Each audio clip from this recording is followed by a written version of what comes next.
जय हिंद मेरे प्यारे साथियों, आप सभी का हार्दिक स्वागत और अभिनंदन है उत्कर्ष के इस शानदार से प्लेटफॉर्म पर। तो कैसे हैं आप सभी लोग? आई होप शानदार होंगे, मस्त होंगे, स्वस्थ होंगे, जबरदस्त होंगे। तो मेरे प्यारे बच्चों, अब एनडीए में दिन बहुत नहीं रह गए हैं। 13 अप्रैल दूर नहीं है। अब वो कहते हैं ना कि मंजिल अब एकदम पास दिखाई दे रही है ना। और उस मंजिल तक पहुंचने के लिए बीच में आपको एग्जाम भी देना है 13 अप्रैल को।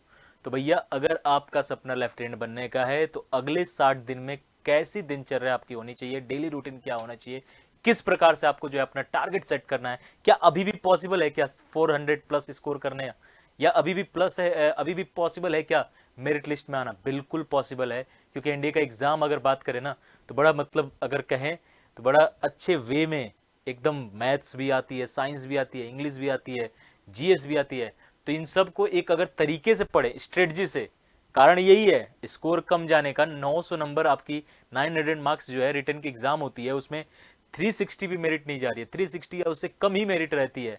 तो सोचो 40 to 45% पे आपका सिलेबस बन 40% मैक्सिमम जो है वो उस पर आपकी मेरिट बन रही है। तो इसका मतलब नंबर कम ही बनते हैं, और नंबर 40% लाना कोई बड़ी बात नहीं होती है अगर स्ट्रेटजी वाइज चला जाए तो यही स्ट्रेटजी जो है मैं आपको इस वीडियो में बताने वाला हूं। तो फटाफट एक बार आप सब आ जाइएगा कि सर स्ट्रेटजी क्या होना चाहिए।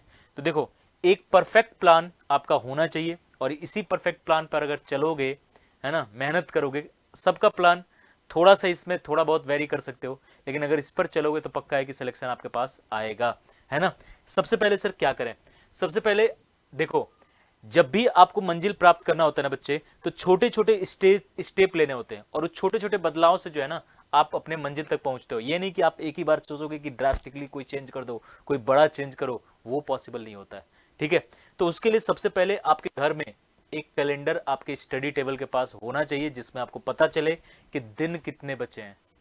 डेली उस कैलेंडर पे कट करो। एक दिन बीत गया, जैसे आज अगर मैं बात करूं, आज अगर 23, आज जो है 23 अगर खत्म हो रहा है तो 23 खत्म हो रहा है, इसको मैंने कट कर दिया कि 23 तारीख आज गया, है ना। 23 तारीख आज का जो है खत्म हो गया। 24 खत्म हो रहा है, 24 को काटो। 25 खत्म हो रहा है, 25 को काटो। 26 खत्म हो रहा है, 26 को काटो।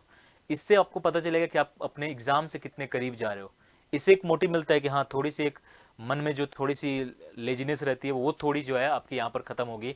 और एक पूरा सिलेबस अपने हैंड, कहते हैं ना कि पूरा एक सिलेबस जो है आगे सबसे पहले अपने सामने रखो। सिलेबस आपके पीडीएफ पड़ी हुई है, या तो पीडीएफ से हैंड रिटन कर लो, या उस पीडीएफ को प्रिंट करके जहां भी पढ़ते हो वहां पर सिलेबस को ऐसे पेस्ट कर दो कि मैथ्स का ये सिलेबस है ना, मैथ्स का ये है, फिजिक्स का ये है, केमिस्ट्री का ये है, बायोलॉजी का ये है, इंग्लिश का ये है, करेंट अफेयर, और जीएस में जो हिस्ट्री, पॉलिटी, ज्योग्राफी, इन सब के जो है, इन सब के सिलेबस जो है लाइन बाय लाइन एक बार पूरा लिख लो। और उन सिलेबस के अकॉर्डिंग, है ना, सबसे पहले अपना डेली टारगेट फिक्स करो। जैसे किसी बच्चे का मैथ्स कमजोर है तो मैथ्स में वो टाइम ज़्यादा देगा। किसी बच्चे का मैथ्स थोड़ा सा अच्छा है, इंग्लिश कमजोर है तो इंग्लिश में ज़्यादा टाइम देगा। और याद रखना, डेली रूटीन में इस बात का ध्यान रखना कि मैथ्स 300 नंबर आता है। इस बात को आपको ध्यान रखना होगा बच्चे कि मैथ्स क्या होता है। मैथ्स जो है ये आपके 300 नंबर का आता है, और मात्र 120 क्वेश्चन आपको करने होते हैं। ठीक है, आपको इस बात की ध्यान रखनी होगी कि इंग्लिश जो है वो आपका 200 नंबर का आता है। आपको यह ध्यान रखना होगा कि फिजिक्स जो है वो 100 नंबर का आता है। यानी ये 3 सब्जेक्ट ही केवल 600 नंबर आ रहे हैं। तो इन पर थोड़ा सा आपको ध्यान ज्यादा देना होगा, क्योंकि वाकई में अगर 3 सब्जेक्ट से ही 600 नंबर आ रहा है, और इसका 50% भी अगर तुम अच्छे से कर लेते हो, तो 300 नंबर भी अगर इनमें लाने की कोशिश करते हो, तो बाकी सब में आराम से आपके जो है 100 नंबर ला दोगे, तो आराम से जो है चीज़ें हो जाएंगी। तो इसमें 300-350 इसी में टारगेट कर सकते हो।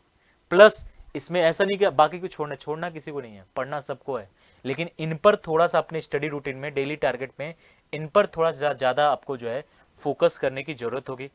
अपनी बुक एक फिक्स कर लो, प्रीवियस ईयर एक बुक आपके पास होना चाहिए, PYQ, जिसमें आप पूरा प्रीवियस ईयर जरूर लगाओ, क्योंकि प्रीवियस ईयर कई क्वेश्चन आपको देखोगे उस बेस पर रिपीट होते हुए मिलते हैं। तो प्रीवियस ईयर क्वेश्चन आपको लगाना है, इससे अंदाज भी चलेगा क्या पढ़ना है क्या छोड़ना है। सबसे बड़ा चीज यही होता है कि छोड़ना क्या है। पढ़ना, सब चीज पढ़ने लगोगे तो कोई अंत ही नहीं है। जीएस का कोई अंत है क्या? कोई अंत नहीं है। लेकिन पढ़ना कितना है ये आपको पता चलेगा प्रीवियस ईयर से, और प्रीवियस ईयर सॉल्व आपको करना ही करना है। प्लस कोई भी एक आप जो है मैथ्स के लिए बुक, और कोई भी एक साइंस के लिए बुक आप ले लो, और उससे प्रैक्टिस करो। क्लियर है? और डेली क्लासेस भी आपकी उत्कर्ष डिफेंस एकेडमी पे चली रही है, वहां से भी आप जो है डेली क्लासेस से भी आप यहाँ पर अपनी तैयारी को शानदार कर सकते हो। ज्यादा से ज्यादा अब जो टाइम आ गया है ना, ज्यादा से ज्यादा प्रैक्टिस पे है।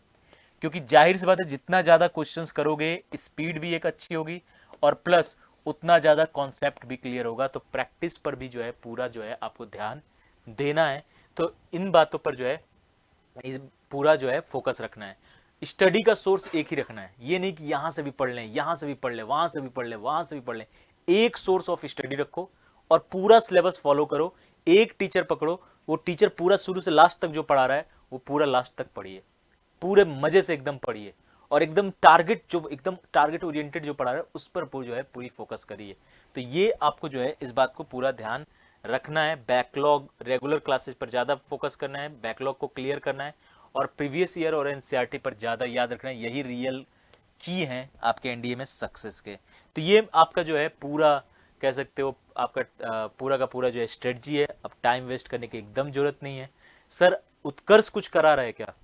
क्या उत्कर्ष ऐसा कुछ कर रहा है जिसमें एनडीए के लिए हम अभी से टारगेट करें तो हमारा जो है क्लियर हो जाए एनडीए और हमें एकदम फिक्स सिलेबस पढ़ने को मिले?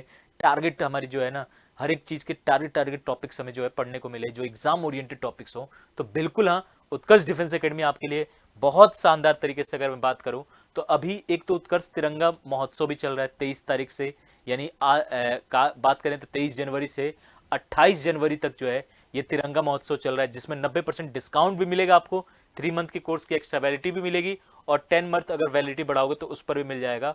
और याद रखना एनडीए के कोर्स में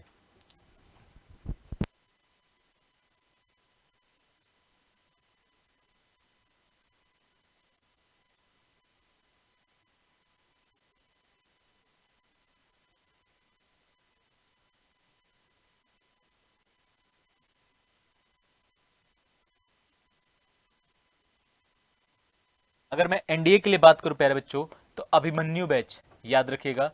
अभिमन्यु बैच हमारा, ठीक है, अभिमन्यु बैच हमारा इसमें जो है पूरा टारगेट तरीके से आपको पढ़ाया जा रहा है।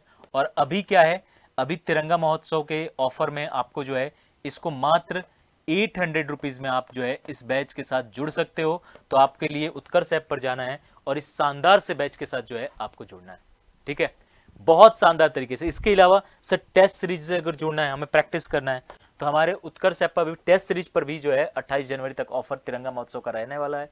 तो आप सभी याद रखिएगा डिफेंस के सभी टेस्ट सीरीज, भले वो एक्स वाई ग्रुप की, एक्स ग्रुप की, वाई ग्रुप की या एनडीए की, सब पर जो है अभी बहुत शानदार ऑफर है। तो इसका भी लाभ उठाइए और शानदार तरीके से, जबरदस्त तरीके से अपनी तैयारी को और धार दीजिए और शानदार तरीके से तैयारी करिए। इसके अलावा जो बच्चे एयरफोर्स की तैयारी कर रहे हैं तो हमारा मिशन बेलगांव बैच पर भी अभी जो है बहुत शानदार ऑफर चल रहा है, तो उसका भी आप लोग जो है लाभ उठाइए। तो सभी बच्चे अभी उत्कर्ष ऐप पर जाइएगा और तिरंगा महोत्सव का लाभ जरूर उठाइएगा।